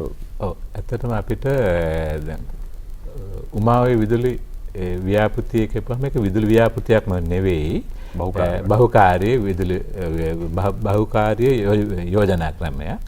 එතකොට ඒකේ බිලියන 100ක විතර දැවන්ත ආයෝජනයක්. එකකින් අපිට මෙගාවොට් 125ක විතර බලයක් නිෂ්පාදනය කරන්න පුළුවන් විදුලි බලයක්. ඔය එක මෙගාවොට් එකකින් අලුතෙන් පවුල් 2500කට විතර අලුතෙන් විදුලිය සපයන්නට පුළුවන්. ඒත් එක්කම ඒකක මිලියන 300ක් විතර නිෂ්පාදනය කරන්නටත් පුළුවන්. ඉතින් ඒ යෝජනා ක්‍රමේ නොයෙකුත් ප්‍රශ්න ඇති වෙලා ඒ වගේ තමයි ඉරානයේ රජයේ ආයතනයක් තමයි කරන්නේ ඉරානයේ සම්බන්ධක ඒ වගේම බණ්ඩාරවැල ප්‍රදේශයේ වතුර කාන්දුවක් තිබිලා ඒ තියෙන නිසා ඒක අවුරුදු 5කින් කරන්න තිබුණ එක අවුරුදු 5කින් විතර ප්‍රමාද වුණා. දැන් මම හිතන්නේ අපිට පොඩි බලාපොරොත්තුවක් තියෙනවා මේ වසර මැද වෙනකොට අපිට වැඩ ටික අවසන් කරගන්නට පුළුවන් වේවි කියලා. එහෙම වුණොත් අපිට මේ පද්ධතියට පුනර්ජනනීය විදිහට මෙගාවොට් 125ක් එකතු වෙනවා කියලා කියන්නේ ඒක මහජනයාට මේ හොඳ පණිවිඩයක්. අපිට ලාභදායී විදුලිය තව ඒකක මිලියන 300ක් විතර එකතු කරගන්නට පුළුවන් වෙනවා මේ වසර ඇතුළත. ඒ වගේම අපි මොරගොල්ල විදුලි ව්‍යාපෘතිය ගත්තොත් 2023 අගභාගයේ විතර වෙනකොට අපිට තව මෙගාවොට් 30ක් එකතු කරගන්නට පුළුවන්. ඒක තියෙන ගම්පල ප්‍රදේශයේ. එතකොට අපිට ඒක අවුරුදු 3කින් විතර ඉදිරියට එන්නේ. අපිට ඒ ජල කියන්නේ පුනර්ජනනීය ශක්තිය අපිට පද්ධතියට එකතු කරන්නට අපිට ප්‍රමුඛතාවයක් දෙනවා. ඒකත් ඉතින් අපිට අර මෙගාවොට් 30ක් වගේ ගන්නට අවුරුදු 3ක් 4ක් විතර යනවා ඒක තමයි වෙන්නේ. සුළං බලාගාරයක් ගහගන්න එහෙම මෙගාවොට් 100 ගන්න උනත් අවුරුද්දකින් පුළුවන් වෙනවා. ඉතින් ওই දෙපැත්තක් තියෙනවා. එකක් තමයි ජල විදුලි ව්‍යාපෘතියක් වගේ ගත්තාම ඒක අවුරුදු 50ක් 100ක් විතර තියෙනවා. හැබැයි අපි තුමු සුළං විදුලි බලාගාරයක් එහෙම නැත්නම් සූර්ය බල පද්ධතියක් අපි හිතනවා අවුරුදු 20ක් 25ක් තියපුවාම ආයත් පාරක් නැවත ප්‍රතිස්ථාපනය කරන්නට වේවි කියලා. ඉතින් ඔය දෙපැත්තේ දෝලනය වෙලා අපිට ඉතින් අපි හැම වෙලාවෙම බලන්නේ පාරිභෝගිකයන්ට සහනයක් විදිහට අඩු වියදමින් විදුලිය සපයන්නේ කොහොමද කියලාම තමයි. ඉස්සර අපි කියන්නේ පාරිභෝගිකයන්ට කියන්නේ විදුලිය කියන්නේ මෙහෙම අර සුඛෝපභෝගී භාණ්ඩයක් කියලා තමයි හිතාගෙන හිටියේ ඉස්සර. දැන් එහෙම නෑ හැම එක්කනටම තියෙන කඩෙන් බඩු ගන්නවා වගේ ගන්න පුළුවන් ඉතාලම සරල විදිහට ගන්න එකට. එතකොට අපි අපි හිතමු මේ සුපිරි වෙළඳසැලකට ගියපුවාම පාරිභෝගිකයට ඕන ලාභයට බඩු ගන්නටත් ඕනේ. එයාට මාස 6ක් ගියාද අවුරුද්දක් ඒක හදන්න ගියාද ගෝවා හදන්න හදාගන්න ඒවා ප්‍රශ්නයක් නැහැ ලාභයට භාණ්ඩේ ගන්න ඕනේ. ඒ වගේ විදුලියත් පාරිභෝගිකයට අවශ්‍ය වෙන්නේ මොන ක්‍රමවේදයෙන් කරත් කමන්න අපිට දරන්නට පුළුවන් හැකියාව තියෙනවාද ඒ විදුලිය මිලදී ගන්නට. ඉතින් සමහර අයට ඉතින් දරන්නට හැකියාවට වඩා අඩුවෙන් දෙනවා වෙන්න පුළුවන්. සමහර අයට ඒක දරාගත්ත නොහැකි වෙන්නත් පුළුවන්. ඒ බැලන්ස් එක අපි නැවත නිකන් විමසලා බැලුවොත් නම් හොඳයි රට ඉස්සරහට අපි අති වේගයෙන් ඉස්සරහට යන්න බලාපොරොත්තු වෙනවා නම් මොකද මේ ආර්ථික පසුබෑම කියන එක දැන් මේ කොවිඩ් නිසා වෙන ආක්‍රමණයකින් ඇවිල්ලා තියෙනවා. එතකොට අපිට වෙන පැත්තෙන් ආදායමක් එනවා නම් කමක් නැහැ. එහෙම නැත්නම් ඉතින් පාරිභෝගිකයෝ ටික කැපකිරීමක් කරා නම් හොඳයි රට ගොඩ ගන්නට ওই ක්‍රමයකින් හරි කියලා මට හිතෙනවා. හොඳයි දැන් ඔය අතරේ මේ මම දැක්ක පහුගිය දවස්වල විශේෂයෙන්ම අපේ රටේ දකුණු පළාත ආශ්‍රිතව හම්බන්තොට ආශ්‍රිතව කර්මාන්තපුර ගණනාවක් වෙනකොට දිවෙමින් පවතිනවා ජාත්‍යන්තර වශයෙන් වටිනාකමක් ලැබෙමින් පවතින ප්‍රදේශයක බුදුබාලගේ අලුත් ව්‍යාපෘති කීපයක් ක්‍රියාත්මක වුණා. ඔව් අපි ඇත්තටම විදුලි රහන් පද්ධතිය බල ගන්නන්නට අපි ෆ්ලෑෂ් එකලා තියෙනවා. ඒ වගේම කුළුණු 450ක් විතර කිලෝමීටර් 150ක් රට මැද ඉඳලා පොල්පිටියේ සිට අපි හම්බන්තොට දක්වා විදුලි රහන් පද්ධතියක් අපි මේ සදාගෙන යනවා. ඒක වැඩ නිම කරගන්නට අපි බලාපොරොත්තු වෙනා මේ අවුරුද්දේ අගෝස්තුවේ වෙනකොට. ඒ වගේම රට මැද ඉඳලා තව වවුනියාව පැත්තට කිලෝමීටර් 175ක් විතර සේරම කිලෝමීටර් 500ක විතර දැවන්ත රහන් පද්ධතියක් අපි ගොඩනගමින් යනවා. මේ පද්ධති ටික අපිට මේ අගෝස්තුවල විතර ආවොත් තමයි අපිට අඛණ්ඩව විදුලිය සපයන්නට පුළුවන් වෙන්නේ. ඉතින් අපිට අභියෝග ගොඩක් තියෙනවා. එකක් තමයි මේ තියෙන්නේ චීන රජයේ සහ ඉන්දියානු රජයේ ඉන්න ඒ කොන්ත්‍රාත් සමාගම් තමයි මේ වැඩ කටයුතු කරගෙන යන්නේ. මේ කොරෝනා කොවිඩ් නිසා ඒ අයගේ සහයෝගීත්වය සහ සහභාගීත්වය ටිකක් අඩු වෙලා තියෙනවා. අපි දැන් ක්‍රමවේද හදාගෙන යනවා. අපේ ඉන්න කොන්ත්‍රාත් මහතුරු කොන්ත්‍රාත් පදනම මත අරගෙන මේවා ක්‍රියාදාම ඉක්මන් කරගෙන වැඩේ කටයුතු කරගෙන යන්නට මම හිතන්නේ ඒක ක්‍රමයේ සාර්ථක වුණ දැන් අපි ක්‍රියාත්මක කරගෙන යනවා. අපේ ඒ හැකියාව තියෙන අපේ උපකන්ත්‍රා සමාගම් තියෙනවා. ඒක හොඳ වැදගත් කාරණයක්. දැන් අපේ සාමාන්‍ය අධිකාරීතුමියත් කිව්වනේ මේ ඉතා විශාල මුදල් තාක්ෂණයක් මේ සියල්ල පිටුපස දිවෙනවයි කියලා. මේ තාක්ෂණය අපේ නොවෙන්න පුළුවන්, විදේශීය තාක්ෂණයක් වෙන්න පුළුවන්. මේ හැම දෙයක්ම කරන්න මේ වගේ ප්‍රශස්ත විදුලි ධාරාවක් අපේ රට පුරා දෙන්න, රට සංවර්ධනයට ඔබේ දායකත්වය දෙන්න මානව සම්පත අපේ රටේ කොයි වගේද? ශක්තිමත්ද? ඔබේ ආයතනයේ සතු වෙන ඉංජිනේරු මහත්වරු, සේවක පිරිස. ඇත්තටම මොකද අපි සියලුම දේවල් කරගෙන යනවා. දැන් අපිට පුළුවන් බලාගාරවල තියෙන සියලුම නඩත්තු කටයුතු කරගෙන යන්න හැකියාව ලැබිලා තියෙනවා.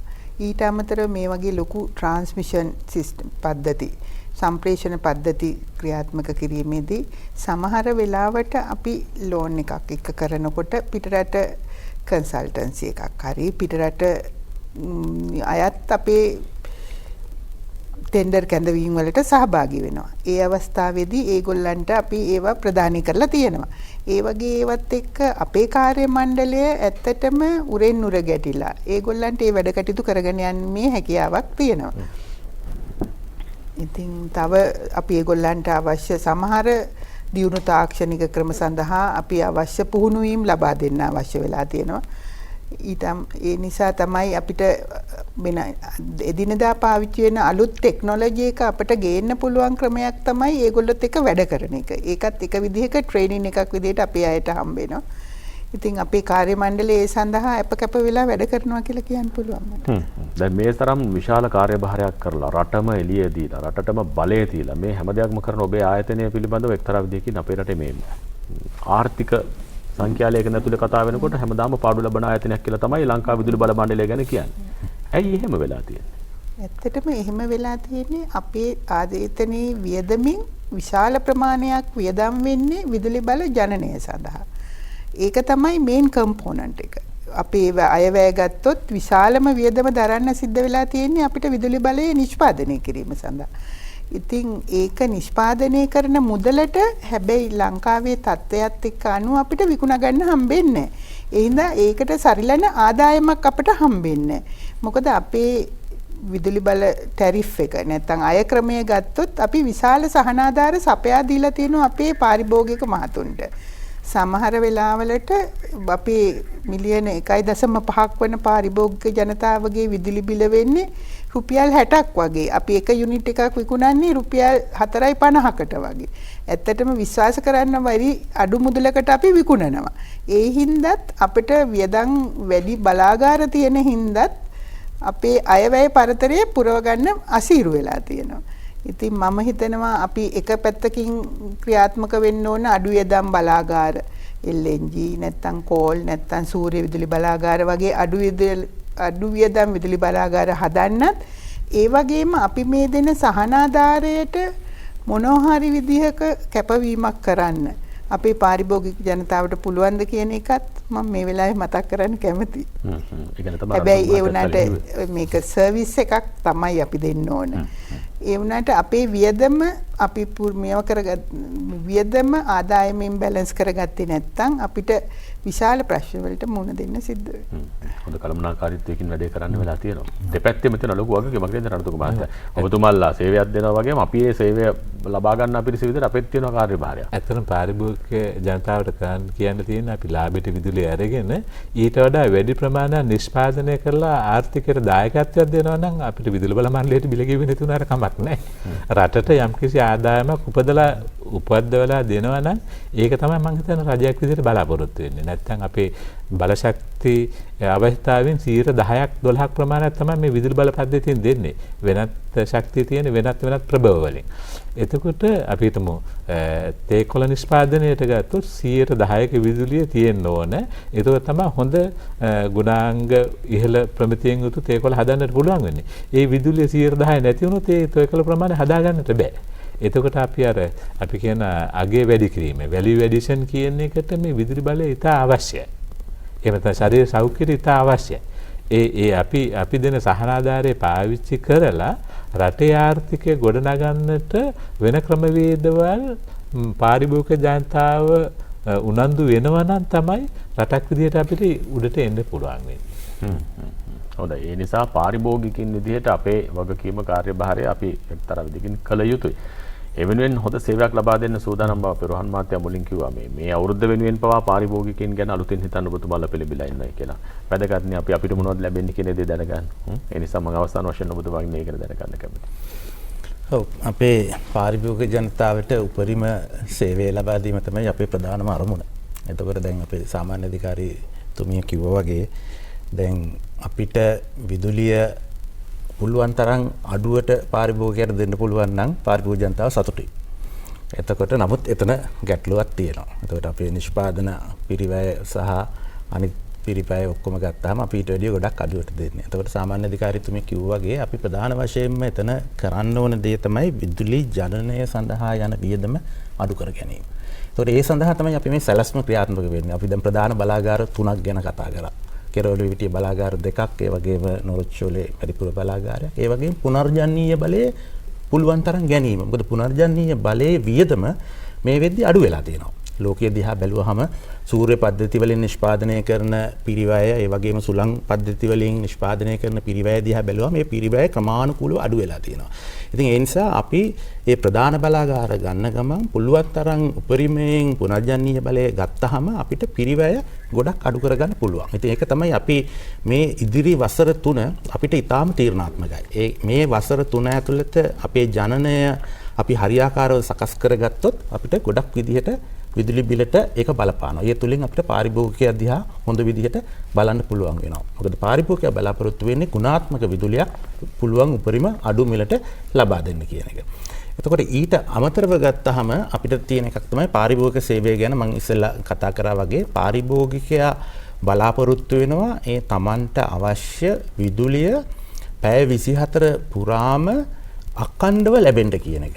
ඒ කියන්නේ පාරිභෝගිකයා දැන් කැමති නැහැ එක දවසක් අපි අපේ නඩත්තු කටයුතු සඳහා උදේ 8 ඉඳලා හවස 5 වෙනකම් විදුලිය විසන්ධි කරනවා කිව්වොත් පාරිභෝගිකයා ඒකට කැමති නැහැ.